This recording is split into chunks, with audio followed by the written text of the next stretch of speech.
Well, we can throw numbers and facts and figures at you all day long to tell you what the F-16 is like, but the only way to really understand is to go get in the cockpit. It's one of the sweetest looking jets, one of the most beautiful aircraft out there. Lieutenant Colonel James Flash Frickle has flown the F-16 for 20 years, but he's had his eye on jets for about as long as he can remember. Kindergarten, I wanted to be a farmer, and then first grade, from then on, I wanted to be a pilot. He's the commander of the 466th Fighter Squadron and the pilot taking me up. It's like putting on snow pants.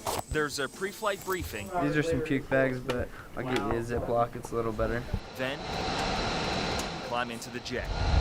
Pilots say their first flight in the Viper leaves a pretty strong impression. It handles like a dream. It's a sports car. It's a fighter pilot's dream. For an aviation enthusiast with the childhood dream of flying in a jet like this, it should leave a pretty big impression on me, too.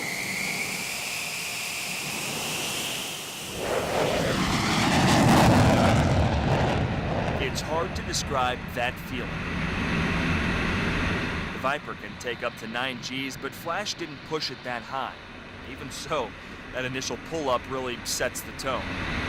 On our way to the operations area, we flew in formation with Danger, another F-16 pilot.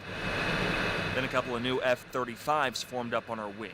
These are the fighter jets taking the place of all the F-16s at Hill Air Force Base. After a couple of minutes of formation flying, those 35s are gone and the maneuvers begin. Flash begins with a hard turn to the left, then a harder one to the right. We were pulling G's our camera couldn't quite handle. Then we drop to a few hundred feet off the ground, hundreds of miles per hour, and pull straight up. G-suits prevent too much blood from leaving our brains, so we won't pass out during high-G maneuvers. After about an hour of demonstrating what the F-16 can do in flight, we head back to Hill Air Force Base. It's hard to process everything happening around you during a flight like that.